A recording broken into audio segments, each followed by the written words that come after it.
এখানে কত পদের আচার আছে? এখানে 83 প্রকারের বেশি আছে, নাম আছে সুন্দর 83 পদ। 83 পদ, এখানে 83 পদের আচার।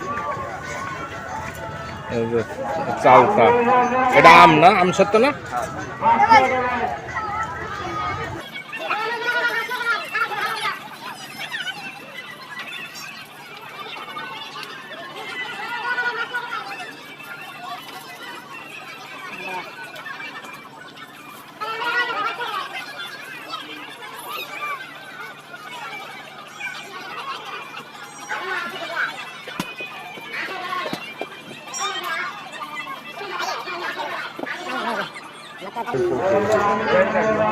ভালো আছেন? অনেক ভালো আছি। আমি তো ভালো। জি, আচার কি আপনি নিজে বানান? হ্যাঁ, আমি নিজে বানাই। উনি নিজেই বানায় আর কি আচার।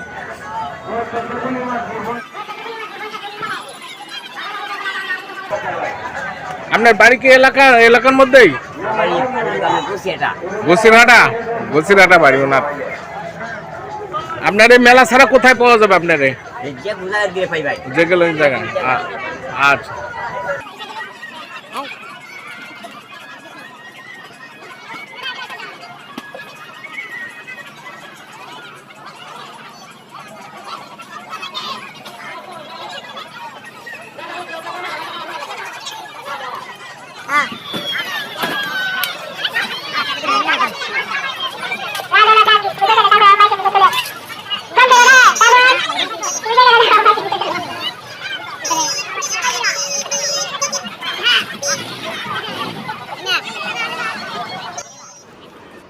এবার আমরা মাটির খেলনা টেলনা দেখতে আসলাম। এখানে মাটির জিনিসপত্র মেলার মধ্যে তৈরি করছে এই যে মৃৎ কারিগর। এরা মাটি দিয়ে জিনিস তৈরি করে, বিভিন্ন পদের কলস, তারপরে হাতি, ঘোড়া, গরু। দেখছেন কি সুন্দর সুন্দর গরু টরু দিয়ে বাচ্চাদের খেলনাপাতি, পাতিল, মাটির ব্যাংক, এই যে সরা, ঢাকনা, তারপর বিভিন্ন রকমের ব্যাংক খেলনা আছে। মাটি দিয়ে যে যেখানে গরু, বিভিন্ন রকমের গরু আছে, এই যে লাল গোলাপি কালারের গরু। আবার মাটির জিনিসপত্র, এই মুরব্বি ব্যস্ত আছে মেলার মধ্যে। বেশ কদর মাটির জিনিসের যে প্লেট আছে, সরা আছে, ঢাকনা আছে। আবার উনি যে বাঘ আর মুরগি, দেখেন কি সুন্দর মুরগির বাচ্চা আবার মুরগির পিঠের উপর বসে আছে। এখানে বাঘ, এই যে পুতুল, সুন্দর সুন্দর বাচ্চাদের জন্য বিড়াল, গাছগাছালি, বাঘের ছোট ছোট বাচ্চাদের খেলনা, মাটির তৈরি, বাচ্চারা খেলে যেগুলা, এসব খেলনা মাটির, এগুলা দেখেন। এবার মেলাতে ঢুকলাম। এই যে আমাদের সুনীল সাহেব, আনিসুজ্জামান কিরণ, উনি মেলার মধ্যে আসছে, ডাল বড়া কিনছে, বেলুন, গ্যাস বেলুন, বিভিন্ন রকমের খেলনার তৈরি, মাছ আছে, ঘোড়া আছে, হাঙ্গর মাছ আছে। তারপর আমরা পুরা মেলাটা ঘুরলাম, কিছু বাজার টাজার করতেছি, এই জন্য হাঁটাচলা করতেছি পুরা বাজারের মধ্যে। আমার সাথে আছে আমার শালা মুকুল, আমার শালা আনিসুজ্জামান কিরণ, সবাই মিলে আমরা মেলার মধ্যে রাত্রে আসলাম। সারাদিন বাসায় থাকার পরে এই যে এখানে দেখেন কাঠের বিভিন্ন আসবাবপত্র, জিনিসপত্র, যারা এগুলা দরকার, ফিরা, বেলুন থেকে সব কিছু। এই যে দেখেন কাঠের চামচ, সব কাঠের, এগুলা কাঠের জিনিস ব্যবহার করছে। এখানে হোটেল, এখন আমরা হোটেলে খাবো। আসেন আমরা কি কি খাই সেই ভিডিওটা আপনাদেরকে এখন দেখাই। এই যে আমার শালা মুকুল খুব সে খাইতেছে, ওখানে আর আমার দোস্ত মিতা আছে, মুকুল। মেলার মধ্যে আমরা হোটেলে ঘোরাঘুরির পরে খিদে লাগছে, তাই একটু নাস্তা করে নিচ্ছি, তন্দুর রুটি, ডিম আর ভাজি সবজি দিয়ে। তারপর আবার ঢুকলাম মেলাতে, বিভিন্ন রকমের জিলাপি। এই যে এটা আমাদের গ্রামের একজন চাচা, উনি জিলাপি খুব ভালো ভাজে, এই মেলাতে আসছে, ওনার কাছে আমরা জিলাপি নিলাম। এরপর আবার ঘুরলাম, চারিদিক ঘুরতে ঘুরতে আমরা দেখি সামনে আবার জিলাপি কোথায় পাওয়া যায়। এই যে জিলাপি চলে এসেছি এই চাচার দোকানে আবার ঘুরে। এই যে আনিসুজ্জামান কিরণ সাহেব এখন তার ভাস্তা ওই যে ইমন মুকুল সবাইকে এখন জিলাপি টিলাপি বাজার টাজার করে দিচ্ছে। কারণ এই মেলাটা হলো আনন্দ হলো জিলাপি আর হলো ডালের বড়া, মুড়ি, বিন্নি ধানের খই। মেলার ঐতিহ্য হলো এগুলা এবং সব থেকে প্রিয় হলো মাছ। মাছটা আমরা লাস্টে যাব মাছ বাজারে, তার আগে আমরা এখানে যা যা কেনাকাটা আমরা সব করব। এখন ওই যে বাইস্তার হাতে দেওয়া হলো এই যে বিন্নি ধানের খই, এটা খুব নাম করা।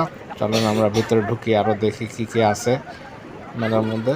এই যে কটকটি কদবা বিভিন্ন রকমের গুড়ের, এখানেও আছে কটকটি কদবা। এবার হোটেলের সামনে দিয়ে আবার একটু ঘুরে ঘুরে আমরা দেখি সামনে কোথায় যাওয়া যায়। এই যে সে পুরা মেলাটা জাঁকজমক মেলা। কিশোরগঞ্জের পাকুন্দিয়া থানায় এই একটা ঐতিহ্যবাহী বাপ দাদার আমল থেকে। উনি আমার ভিডিও দেখে বেশ মানে খুশি, তাই উনি বাই বাই দিল, আমিও তাকে ধরলাম। আচ্ছা আবার আমরা দেখছি যে খই নেড়ে চেড়ে দেখলাম, দেখার পরে আবার কদমা টদমা দেখে কিনতে গেলাম। এরপর আমরা দেখি যে হোটেলের দিকে আবার ঘুরছি।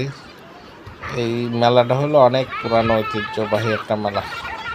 এই মেলার মেন হলো জামাই মেলা। এখানে জামাইরা আসবে, বড় বড় মাছ কিনবে। এই যে সেই মাছ আপনাদের সামনে এখন আসছি আমি বাজারে, মাছ বাজারে। আমরা বড় চায়া মাছ কিনবো, মাছ বিভিন্ন পদের মাছ। আগে আমরা পুরো বাজারের মাছগুলো দেখবো, দেখে দাম দর করতে করতে যেটা আমাদের পছন্দ হবে সেই মাছটা আমরা নিয়ে নেব, নিয়ে তারপরে আমরা যাব বাড়িতে। এখন আমরা এই যে কান্তা মান্তা খুলে খুলে দেখতেছি মাছ ঠিক আছে কিনা। হ্যাঁ, এই যে যাচাই বাছাই করলাম, দেখে দাম দর করলো। দাম চাইলো 550 টাকা কেজি। এগুলো কাতলা মাছ, কাতলা মাছ 550। আমরা অনেক দাম করে 400 টাকা বললাম, দেয় না। তারপরে দাম দর করতেছি, দেখি আরো ঘুরে টুরে দেখে তারপরে আরো কমানো যায় কিনা আমরা চেষ্টা করতেছি। আপনারা দেখতে থাকুন ভিডিওটা। ভিডিওটা হয়তো অনেক লম্বা হয়ে যাচ্ছে আমরা, কারণ মেলা তো ছোট না, অনেক বড় একটা মেলা, গ্রামের ঐতিহ্যবাহী মেলা। বাপ দাদার আমল থেকে এই কিশোরগঞ্জের পাকুন্দিয়া বন্দিগাঁও গ্রামে এই মেলাটা হয়ে থাকে প্রতি বছরে ফাল্গুনের প্রথম সপ্তাহে। তাই আমরাও শ্বশুর বাড়িতে আমরা এই মেলাটা করতে মাঝে মাঝে যাই, যা দেখি। দেখার পরে আমরা এই মেলাটা একসাথে করে যে 2টা মাছ আমরা নিছি। হ্যাঁ, 2টা মাছ একসাথে, 2টা মাছের দাম আসছে 5000 টাকা, 500 টাকা কেজি ধরে। এখানে মাছ কাটেও বেছে অনেকে, বড় বড় মাছ আছে, ওই যে শাপলা মাছ, বিভিন্ন মাছ কাটে, রুই বাচ্চা সব বিভিন্ন মাছ। বোয়াল মাছও বেশি এখানে বাজারে, আমি অনেক বোয়াল মাছ দেখছি, বেশি বোয়াল মাছ, বড় বড় বোয়াল মাছ। ছোট কোনো মাছ নাই বাজারে মেলার মধ্যে। আর সবাই আসে এই বড় মাছের দিকে নজর, এবং রাতেই মেলাটা জমে। রাত্রে প্রায় 3টা-4টা পর্যন্ত এই মাছ কেনা বেচা। আমরা যখন এখন মেলা আসছি তখন বাজে কিন্তু প্রায় 2:30, 1:30 থেকে ঢুকছি আমরা, 2:30 বাজে গেছে। তারপরে আমরা এখনও ঘোরাঘুরি করতেছি, ঘোরাঘুরি করে মাছ লাস্টে কিনে আমরা যাব বাড়িতে, শ্বশুর বাড়ির দিকে রওনা হব।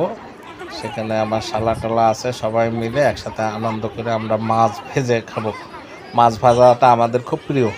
বড় বড় মাছ পিস পিস করে সুন্দর করে মশমশা করে ভাজবো আর একসাথে সবাই মিলে খাবো। এই মেলাটা প্রতি বছরই আসে একবার এলাকার মানুষ। পার্শ্ববর্তী গ্রামেও হয় এই মেলাটা, ভেঙে আবার পার্শ্ববর্তী গ্রামে চলে যাবে, সেখান থেকে আবার আরেক গ্রামে যাবে। এভাবে মেলাটা পরিবর্তন হতে থাকে। এক মেলা 4 দিন 5 দিন করে থাকে। তো মূলত মেলাটা 3 দিন চলে, তারপরে বাকি 2 দিনটা আকিস করে 2 দিন আরো বাড়ায় ওরা রাখে। কিছু কিছু দোকান ভেঙে চলে যায় আর গ্রামে, ওখানে আবার মেলা হয় পার্শ্ববর্তী একটা গ্রাম, ওই গ্রামে। আর এটা হলো বন্দিগাঁও মেলা, এটাই হলো বেশি নাম করা। পরে এই যে আমরা টাকা 5,000 গুনে দিলাম।